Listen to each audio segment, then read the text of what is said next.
Ladies and gentlemen, I wonder if we could have the congressman from this district, Congressman Diggs, come up here. Congressman Diggs. And Congressman.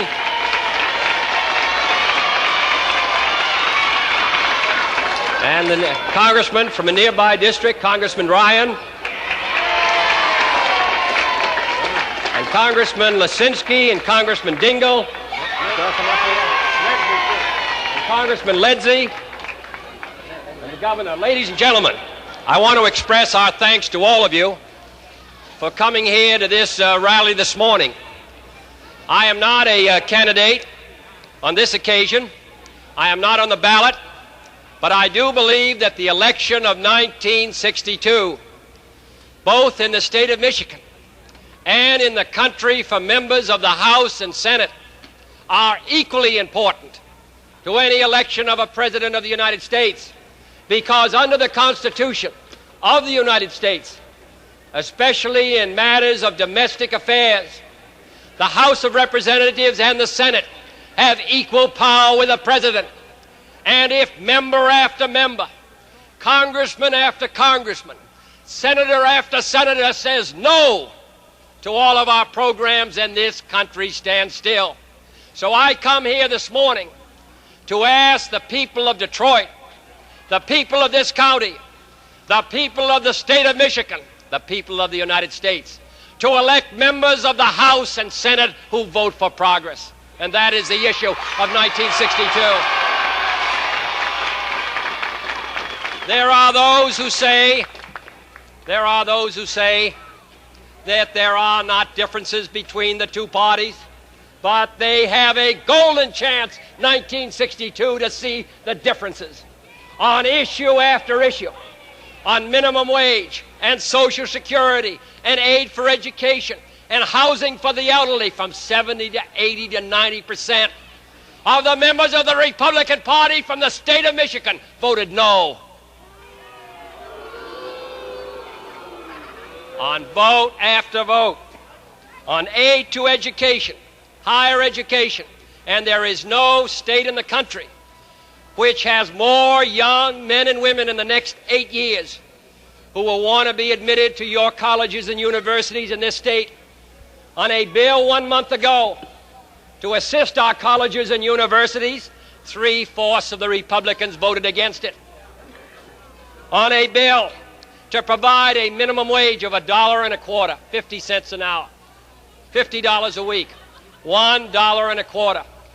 There is a consistency to their opposition because 90% of the Republicans in the 1930s voted against 25 cents an hour, and 90% of the Republicans in the 1960s voted against $1.25 an hour, including the overwhelming majority of the Republicans from the state of Michigan. That's why this election is important.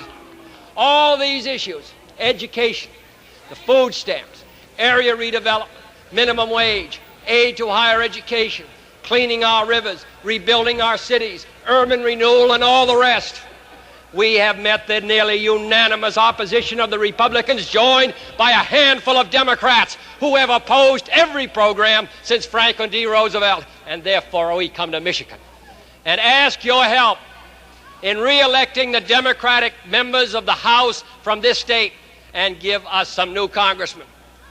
Every vote on an important piece of legislation in the Senate and the House either won by 4 or 5 votes or lost.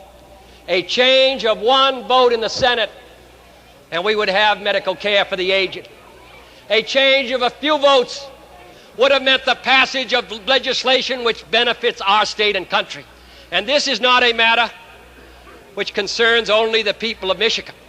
You won't sell cars from Detroit unless this country is prosperous. Michigan can't buy these cars. They sell them across the country and across the world. And yet a majority of the Republicans from this state, a majority of the Republican leadership opposed our bill to make it possible for Detroit to sell cars in Europe on the trade expansion bill. So this is an important issue. This is not merely a political discussion. All these Republican members we talk about are fine men They believe in the United States. They believe in its future. But the problem is they will not support the kind of legislation which makes it possible for us to maintain employment, to educate our children, and provide security for our older citizens. And the decision is yours. Every off year in this century, with the exception of once, the party in power has lost votes. And I can tell you, after the razor-thin majorities by which we have won or lost, that we need every vote we can get, or otherwise this country will stand still. And the decision is yours. And we ask your help in Michigan by electing some people who believe in progress.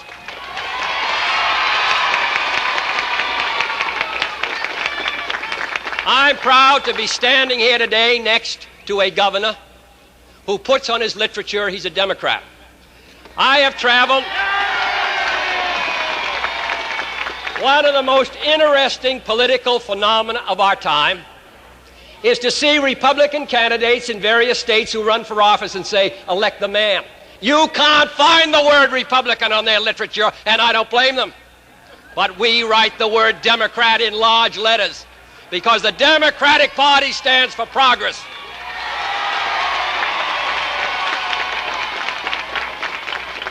A Democratic governor, a Democratic president, a Democratic House and Senate, I think, spells progress.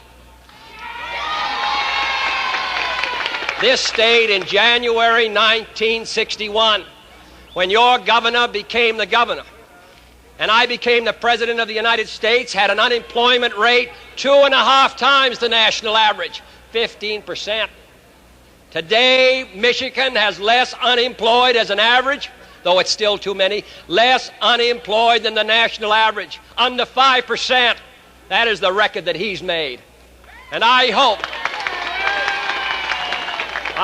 that the people of this state, believing in progress, believing that a country and a state must move together, will re-elect John Swenson by the overwhelming majority that he deserves.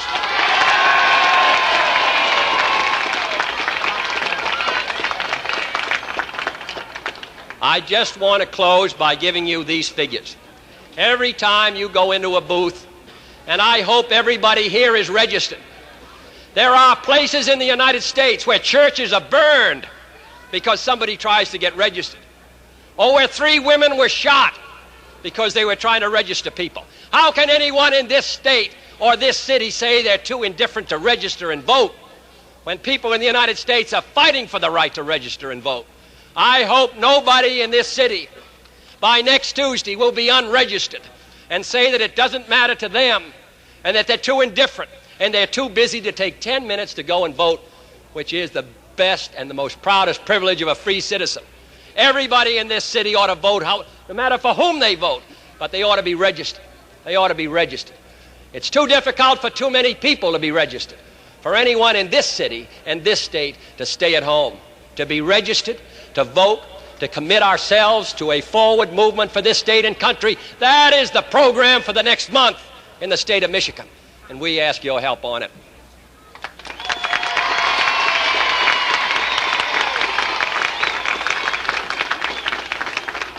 Area redevelopment.